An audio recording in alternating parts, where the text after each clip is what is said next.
देखिए, आप सारफेसी में ना वन टाइम सेटलमेंट करना चाहते हैं तो ठीक है, आप एक बात हमेशा ध्यान रखिएगा,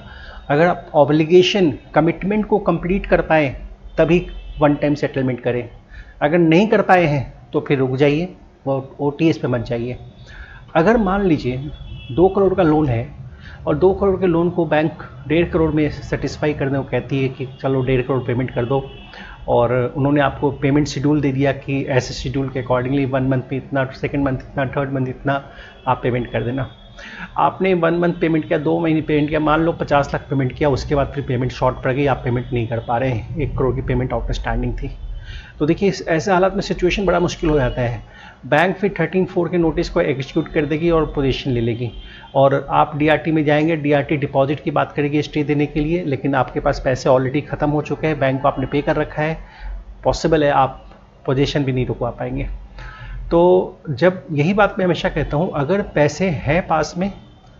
पूरे पैसे हैं सेटलमेंट अमाउंट के, तो भैया आप सेटलमेंट के लिए आगे बढ़ें, और अगर आपके पास पैसे नहीं हैं तो कोई दूसरा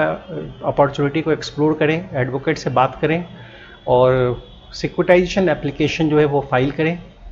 डेट रिकवरी ट्रिब्यूनल में, और वहाँ से एडवोकेट कुछ रास्ता निकालेंगे। लेकिन आप अगर ओटीएस में बैठ करके पार्ट पेमेंट करके अगर आपके हाथ से फंड ही ख़त्म हो चुके हैं, तब तो बहुत मुश्किल है पोजीशन को बचाना।